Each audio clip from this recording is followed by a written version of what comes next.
Hey, what's going on YouTube? Adam C here. Thanks for watching. Adam C Slow on Instagram. And don't forget about those discounts at southeastcichlids.com and northfinusa.com. Those are always in the description of every video. So, as a YouTuber, and most of you guys are YouTubers as well, at least some of you are, you're always thinking about the next video, how you can make it clever or funny or interesting. And I've been doing that lately, trying to think of too in-depth and trying to come up with too many rare video ideas. And in doing so, I've ignored all the messages that I have of people just wanting to simply see the fish. So today we're not going to do anything funny or interesting. We're just going to show you the fish that you want to see. Maybe we'll do interesting next time.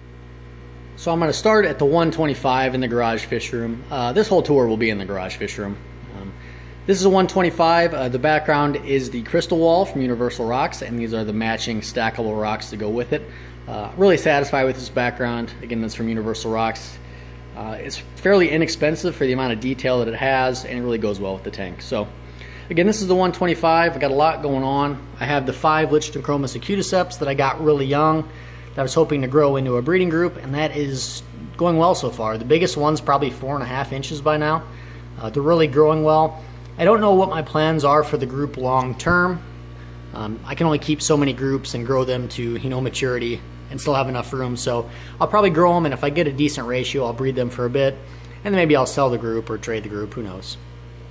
A group of Milochromis acuticeps that are in breeding mode are always in demand, so I don't have an issue with trying to find a buyer necessarily.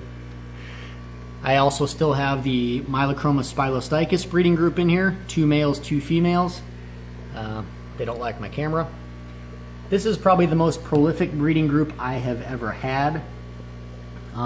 Barely even a month ago, I sold probably 150 fry, and as you'll see in a minute, I've probably got at least 150 more already.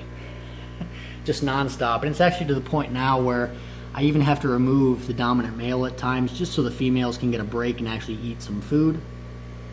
They don't want to come out, I just turn the lights on, but you get the idea. Then what else do I also have in here? I have a male Milochromis macrostoma right there at 4 inches showing color, and a smaller one that I'm hoping is a female at maybe 3.5 inches. A couple other fish. I do have a male Milochromis heterotania at 4.5 to 5 inch right there. He has color if he would turn sideways, but he won't. No, I don't want to get sick, make everyone sick by me chasing him around the tank. I'm holding him for a local buyer for pickup, so he's just going to be in here where he can not get picked on for a bit. So anyway, guys, that's what's going on in the 125. Let's move on from there. This is my 75 gallon, and this tank might be the most exciting to me right now because there is the most happening. I have 15 F1 Milochromis rhodesi yellow that are from my breeding group that I had a while ago. These are the only ones that I have kept personally for myself. They're getting 3.5 inches now, probably just 3, but there are some males starting to show up. I don't know if you can really see them on camera, but a few of them are getting in that bluish hue. So I've been waiting a long time for that, and it's finally paying off. I know a lot of people wonder what I'm going to do with them. I'm probably going to hopefully form a breeding group for myself, and then honestly I don't know from there. I'm sure I'll have extra males and females, but I'll figure that out later.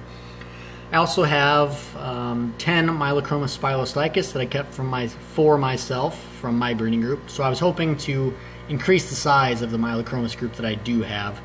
And then, it's easy at that point once they're at 4 or 5 inches to always sell off males or females if you wanted to. So I may even form these into a breeding group just for selling a breeding group. See how that works. I've never been into really selling breeding groups, but with the number of fish that I have now, it's not going to really be difficult to do.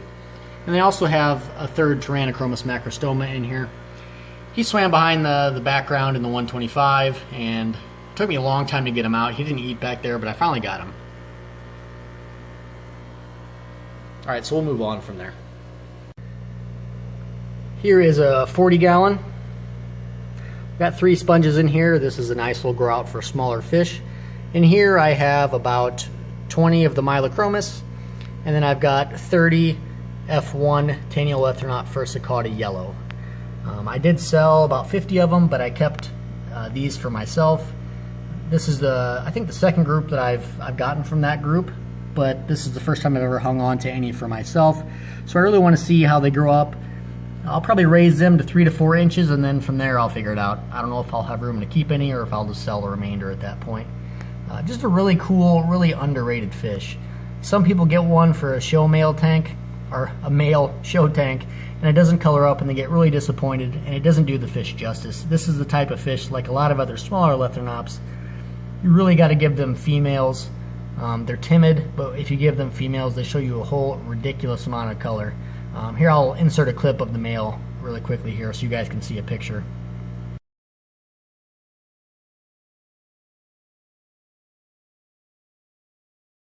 So if he was in that tank with no females, he wouldn't have hardly any of that color. When he was in my 220 and there wasn't the females, he's just a silver fish with a little bit of yellow. So if you guys are looking for a really, really unique fish, like a species-only type tank, it'd be a really cool pickup to add for you. Or if you can still add like a male and 2 females to a show tank as well, they usually do okay. More Milochromis Pylos Tychus. This is a 10-gallon. There's about 50 of them in here. Again, these guys, I have more and more of them by the week, and if I had more local buyers, I would sell more locally, but other than that, I kind of save up for a big shipment of a couple hundred, and then usually I send them out to some online sellers. So if you guys are interested in some of these fish, I can tell you where you can find them online, where I have shipped them in the past. And the last tank that I'll show today, this is a 20 gallon. I don't know what I'm thinking, it's been a long day. These are some really young fish. Again, half Milochromis Pylos Tychus, half Kania Luthor Furcicauda yellow.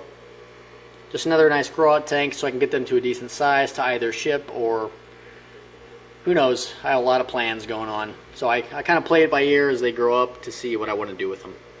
I did forget to show you guys, I also have, if you look closely, more Milochromis Pylos Tychus in the egg tumbler. So it's just a non-stop progression. It's like a factory here of these Milochromis. So I hope you guys enjoyed just a quick check-in there. I got a lot of stuff from the 220 and the Show Tank 125 coming really soon. And I'm making almost a cross-country trip coming here towards the end of the month where I'm going to be getting hundreds and hundreds of dollars worth of fish. Don't tell my wife. I don't know if she's watching. I don't think she is, but you know, if sidetrack here, but if I ever die and my wife would sell my fish for what I told her I paid for them, man, we'd be taking a big loss. But anyway, I don't lie to her that much about it. Anyway, later in the month, maybe first part of next month, I'll have that video up of me tracking on all those fish and bringing them home. So I hope you guys enjoyed, and see you next time.